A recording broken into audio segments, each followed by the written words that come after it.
welcome to the Ultimate Self-Defense Championship Season 3 Contender Introduction Series. Before the show goes live on November 2nd, every Sunday I will be introducing one of the 8 contenders who competed for the Ultimate Self-Defense Champion title. Not only will you get to know more about them, but I'll also be asking them your questions. So make sure to check out Martial Arts Journey YouTube channel's community section, where you can pose your questions to the next contender. And now, without further ado, let's get to know one of the USDC Season 3 contenders. Adrian, good to see you again. It's been a few months now, but how do you feel after the whole experience? I feel good. It's good to see your face again. But no, it was a good experience. I was actually thinking about it quite a bit on the way back home, and it actually hit me on the plane on the way back home that I've actually been a part of every season of USDC. So I was an attacker of season 1 and 2, obviously a competitor on season 3, and I'm obviously the winner of the World of Self-Defense Challenge as well. So I've taken a lot away from all the seasons in both shows, and I've thoroughly enjoyed it, especially considering, I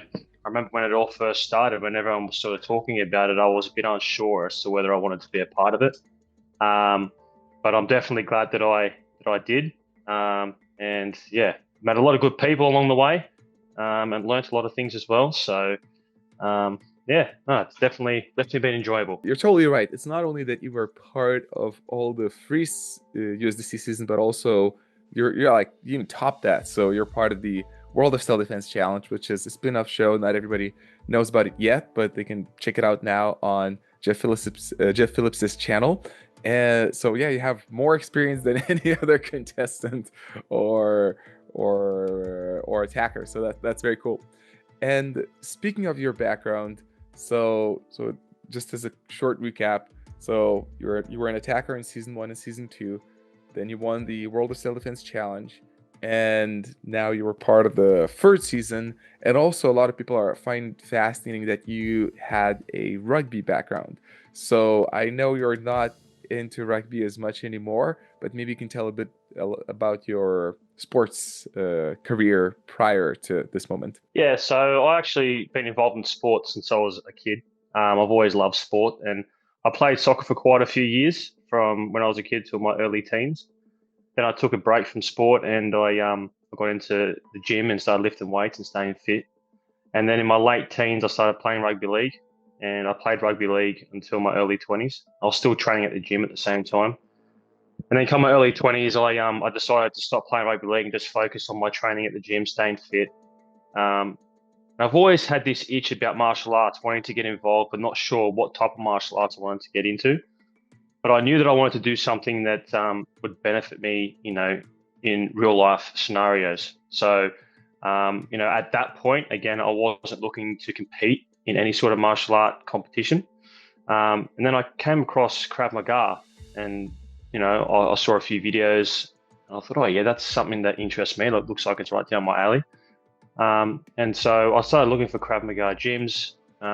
Couldn't really find one that really interested me. So, it was put on the back burner for a bit. And then probably my mid-20s or mid to late 20s, I found Western Combatives, which is run by Jeff Phillips. And I started training there with Ben, who's one of the instructors there. A really good guy, really good instructor. And with the help of Jeff Phillips and the other guys there, they, helped me along the way, and worked my way through the gradings. So there's 12 gradings there. Level 12 is the black shirt, or black belt, if you want to call it that, but it's a black shirt in Western Combatives. And so I got my black shirt, and funnily enough, right before I left Australia to come to Lithuania, I was handed my instructor's badge as well. So that was pretty cool and pretty unexpected. Very cool. And I've also been training MMA as well to incorporate that into my training. And so I started late, but it's definitely been a ride, and I've definitely enjoyed it. So yeah. There's a number of questions I have from the audience that I'll ask in a moment, but just before that, I'm curious to ask you. So you started with Krav Maga, and then you moved to Western Combatives. What was the difference? Like, what made you make the move as well? No, so I didn't actually train Krav Maga. I saw Krav Maga, and I thought, oh yeah, that looks pretty cool. And I couldn't find a gym that fitted to what I wanted to do, or it wasn't close enough to me. So that's when I put that on the back burner, and then I found Western Combatives, which is it's essentially Krav Maga, but much the same as what Shane did. Jeff just put his own stuff into it as well. You know, he tweaked a few things and made it to what it is now. So I think there's still a lot that comes from Krav Maga, but there's just stuff that Jeff has sort of seen over the years. You know, he's been training in martial arts since he was young as well, and he incorporated his own stuff into combatives, and just I guess made practical changes. You know. Okay, so let's make sure we honor the audience and go through their questions. So the first one, how was it like to be part of the show as a contestant? How did your experience as a role player in the previous seasons shape your strategy? It's been good both as an attacker and as a contestant. You see two different sides of it. The difference being, as an attacker, you know what to expect as far as scenarios go. You don't know what the competitor is going to do, you know, reacting to that scenario, but you have a bit of an idea. So as a competitor, you've got anxiety 24/7. You don't know what's going to happen. So being an attacker, I guess, does help in a way. Probably more so understanding that, you know, it helps as a competitor to know what it's like to be a human punching bag for a week. So it helps you, I guess, you know, determine how hard you're going to go against these attackers and understand they're playing a role. The thing is with these scenarios, whether you're an attacker or a competitor, it only takes one small tweak and the entire scenario is completely different. The concept is the same, but the actual scenario can be just a little bit harder. So yeah, I think being on both sides, seeing both sides, you understand the level of anxiety is completely different. Right. So it's interesting. So I didn't think about it before you said it, but it almost seems like, and now when you say it, it's almost obvious, but then you have a sort of an advantage as an attacker that, you know, like, I think the unknown is what creates the fear, the anxiety, the tension. And as the attacker, you know so much more than the good guy. At the same time, you mentioned, like, you don't know what the contestant will do, but then you know so much more. And as a contestant, you're like, you have no idea whatsoever what's happening. So that was a big difference, right? Yeah, it is. And I mean, as an attacker, like, you know, you run through the scenarios prior to them actually happening. Right. And you know, at this given moment, the whistle's going to go, so it's going to stop. But as a competitor, you go in there and it's as real as it gets, really. You know, you don't know when the whistle's going to go. You don't know when it's going to stop. You know, an attacker knows if there's going to be multiple attackers. A competitor doesn't know how many people he's dealing with. So there's a lot of variables, and there's a lot of, obviously, advantages of being an attacker. But also the downside to being an attacker means, again, you're a human punching bag majority of the time. So, yeah. That just a couple more moments I want to touch upon here. So one is, did you feel a sort of a relationship with the attackers because you've been on that side of the fence as well? Or whenever the scenario started, you would just click into the scenario and you wouldn't think about that? It was a bit of both. So obviously when I got there, I knew what it was like to be, you know, an attacker, but I was in competitor mode. So for me, it was like, I'm doing everything I can to win and to make sure I put my best performance in every scenario. I wasn't going in there to hurt anyone, but I also know from being an attacker that when you sign up for it, you know what you're signing up for, basically. And when you've got people competing against each other, you know people are going to do whatever it takes to win, especially when it's a self-defense orientated series where there isn't rules. So, yeah, for me as a competitor, it was do what I can to win. But then when the scenario was done, I obviously had that respect and understanding of what the attackers had just gone through, you know? So, yeah, it was a bit of both for me. And just one more thing before we move on to the audience question. As I'm reflecting about this now, also starting to realize that that's a little bit of a representation of the reality as well. Whereas the person, the bad guy, the person who's a mugger, thief, whatever their bad intentions are, they also know exactly that, again, they don't know what the response is going to be, but they know, like, I'm gonna go to that person, I'm gonna ask them for their wallet. Like, they have a clear intention. Whereas the person who defends, they're walking down the street, you have no idea. Like, even in the championship, there's a little bit of, I know something bad is gonna happen, period. Whereas in real life, it's like, I'm not expecting anything, and suddenly out of nowhere, somebody's like, "Give me your wallet." There's a knife, and you're like, "Holy crap!" So there's also that kind of a difference between the defender and the bad guy. I never thought about it. Did you consider it that way as well? Yeah, to a certain degree, but for me, part of the training that I've done, in self-defense in particular, it's not just about hand-to-hand combat and fighting. It's about what you're doing before that happens, trying to prevent that from happening. So, situational awareness, being aware of your surroundings and, potential threats. You're not walking around scoping absolutely everything, but let's face it, no matter what you're doing, you're always looking at something.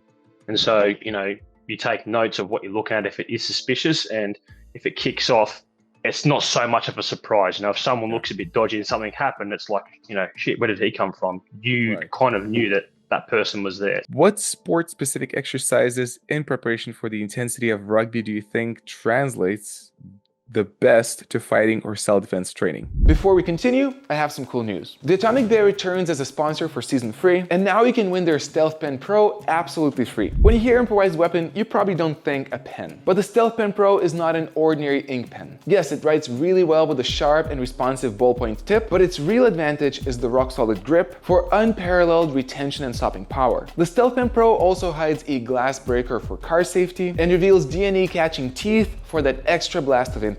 Last season, Jesse Encom and Nathan Levy ended free knife attacks with this very pen. So if you want one, don't wait. Enter now at theatomicbear.com/USDC. We'll run a new giveaway every week, and every entry also scores you a shot at the luxurious Guardian Titanium Pen Grand Prize. Now back to the Q&A. Well, it's a physical sport, and obviously martial arts and self-defense, it can get physical, and majority of the time it is physical. But I think for me, it was probably that contact. A lot of people don't know what it's like to get hit. A lot of people don't know what it's like to get taken to the ground. And it's also probably the biggest thing is coming up against people all different shapes and sizes, which you get both on the rugby league field and you also get in self-defense scenarios. The attackers, there was definitely all different sizes there, and I think that's probably the biggest thing, is just coming up against different size people and with different abilities, and some are quicker than others, some are stronger than others. So just being used to that on a rugby league field, I think transitions a lot into the self-defense component. As an athlete turned self-defense practitioner, how important do you believe strength and fitness is to self-defense versus skill and technique? I think all of them are important, but I think also, especially in the self-defense aspect, being fit and healthy is a big advantage. We talk about fight or flight. If you don't have to fight and you have an opportunity to run, well, if you're going to run, you want to make sure you're going to outrun your attacker. So you don't want to start running and then realize, I can't run anymore, I'm exhausted, and he's right behind you. So I think definitely staying fit is an advantage. But also, if you can't run and you do get into some sort of physical altercation, being strong is obviously an advantage. You're not always going to be the strongest person, but if someone underestimates you and then they get into a hand-to-hand situation with you and they realize, shit, this guy's stronger than what I realized, well, that's an advantage for you. So I think they're both very, very important. What made you want to pick up self-defense skills? This day and age, things are happening all over the world, good and bad. And I think if you can be prepared as best you can for something that may happen, hopefully it never does. And if it never does happen, then great. But I think everyone should learn some sort of self-defense. I think it's a life skill. Everyone talks about swimming being a life skill. I think self-defense is a life skill. Yeah. Whether it's to protect yourself, whether it's to protect your kids or whoever's with you, I think it's definitely a life skill that everyone should have some sort of knowledge, even if it is just a situational awareness part, so they can get themselves out of something before it even kicks off. But I think, I strongly advise everyone to do some sort of self-defense. This next question, it's similar to what we spoke before about, but I think there's a bit of a different angle. So the question is, did being an attacker yourself help you in a way with the challenges? I wouldn't say it helped me, but obviously I respected them a lot for what they were doing because I understood what they were going through. Hmm. We filmed for a week, and we were filming from early morning to early morning basically, and these guys kept turning up, kept playing their role. At the end of the day, I don't know if it gave me an advantage, but yeah, I think it's just more so understanding that they're just as tired as we are, if anything. But I don't think it really Right. gave me an advantage, to be honest. A lot of people might think, and I'm not sure if this is going to be a question that comes up, but Yeah. I've run these scenarios countless times. Yeah. They're all part of the gradings that I did at Western Combatives. But each time that I have done them, they've all been different. Right. So whether it's the people that are your attackers, they do something slightly different, that changes it. Whether it's the environment, or the person who's setting up the scenarios, it's small tweaks make these scenarios completely different from the last time you've done it. And the reason why, for example, Jeff Phillips would change the scenarios is so that you're not flying through them and passing them every single time. If you're passing them, you're not learning. So, it doesn't matter how many times you do these scenarios, you're never going to get the same outcome. So even though I've done them countless times, it looks like I have an advantage, and I understand why it would look like that. But, you set them up. So, that's a change within itself, plus everything else that was added to it. And again, the attackers, these guys are trained fighters too, right? They're not just some random off the street. So when things did kick off, some of their abilities came into play as well. So true. Now, the next question is how accurate was your self-defense training? How much did it help? Was it legit? So I know the answer myself. I think what Jeff Phillips is teaching is really great. So maybe that's an opportunity to to speak a little bit about that. But let's say it's a general question. So how accurate was your self-defense training, and how much did it help during the championship? I think my training, it was very accurate. As I said, Ben, he's been my main instructor for majority of my martial arts journey, I suppose you could say. And also, Jeff there as well, and the other guys. Again, these scenarios are all part of our gradings. So yeah, I think they helped me massively, and I think they were very, very accurate. And so when things happen, it's basically training for the unexpected and training to be comfortable in uncomfortable situations. And I don't think you can get any more accurate than that. So yeah, I think my training was very accurate, and my preparation was very good too. And there's a follow-up question from the same person. Did rugby help with awareness of where people are? In other words, better understanding how to run away, better awareness of people behind you? Yes and no.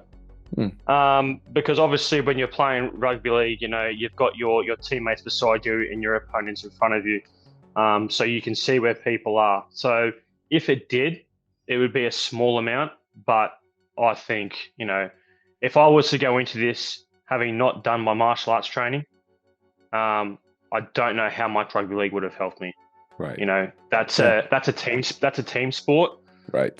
So you're playing with your teammates and you've got each other's backs, but in a self-defense situation, you don't necessarily have someone with you. And if you do, they may not be a fighter. They might not want to get involved. So I think my training helped me. My martial arts training helped me more than anything else that I've done. Who did you consider as your biggest rival in the competition before you started? Biggest rival? I think a lot of people are going to think that it's going to be Sensei Seth, but I don't think it was. I don't really feel like I had a rival.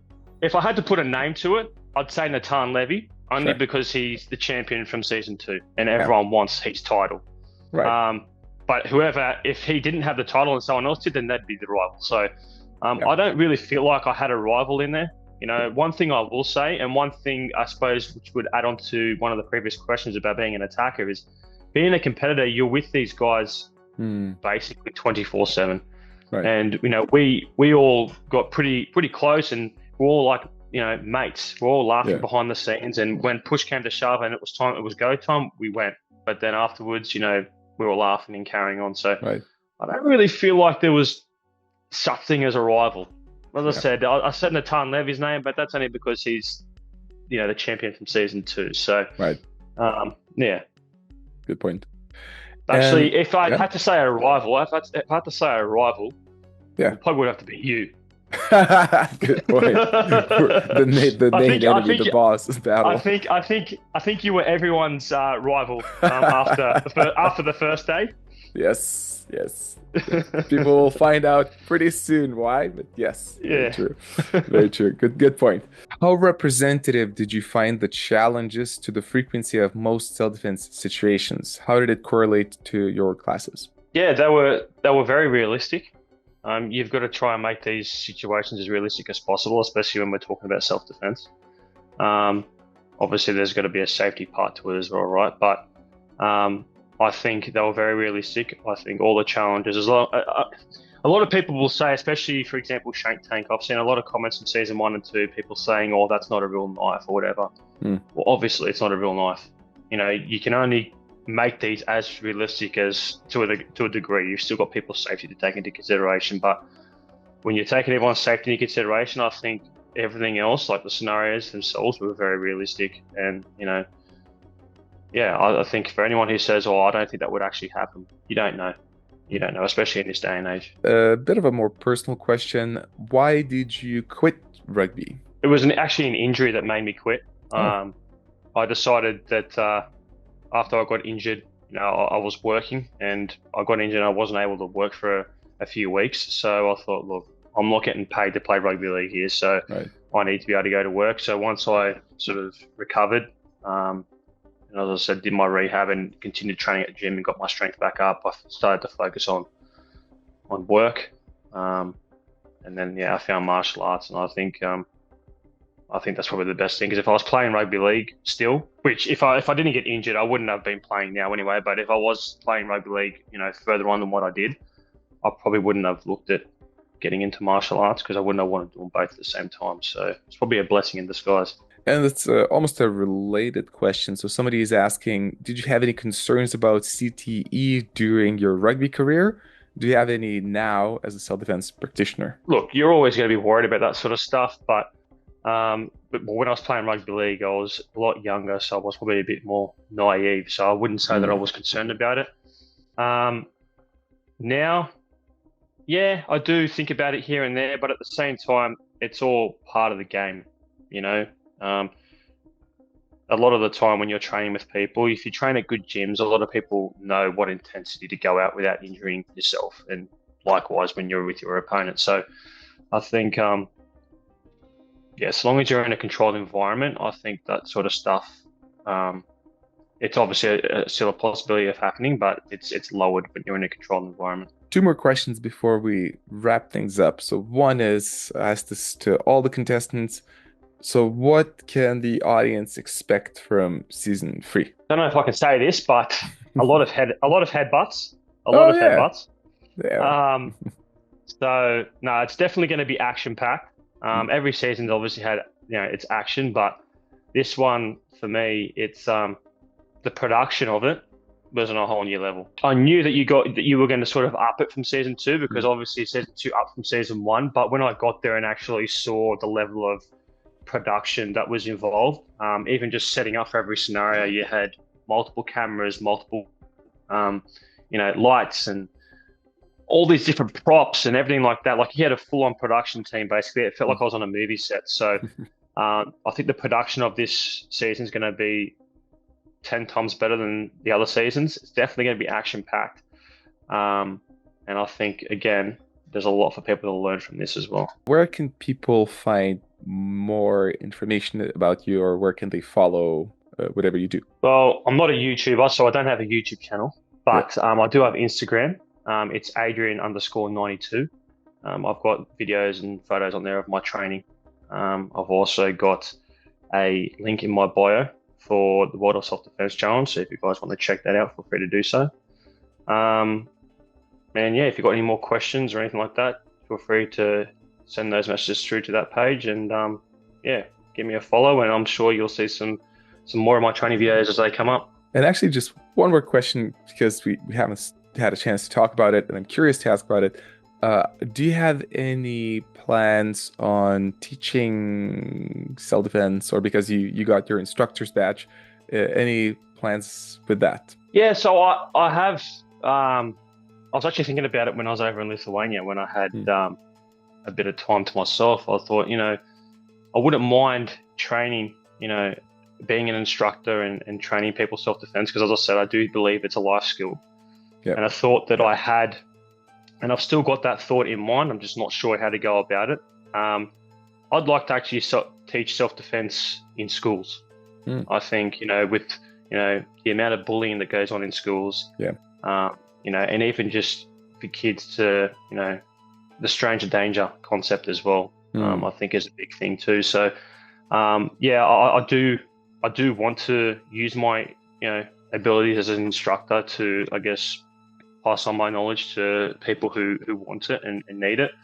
But I've always, well, I wouldn't say always, but as of the last few months, I've been seriously contemplating teaching self-defense in schools, and helping kids out, so they're not getting bullied, and helping them so when they are outside of school, they can look after themselves too. So, yeah. Yeah, that's awesome. Yeah, and hopefully that the show is going to bring some more exposure and maybe help move things along. And just so everyone who supports this vision and idea, make sure to go to Adrian's Instagram and follow him there. And hopefully we'll see some bigger things happen in the future. I think you definitely deserve it. So I'm looking forward to see that. Yeah, no, 100%. As I said, it's definitely something I want to do. Whether it happens or not remains to be seen, but if the door opens, I'll definitely consider that opportunity, that's for sure.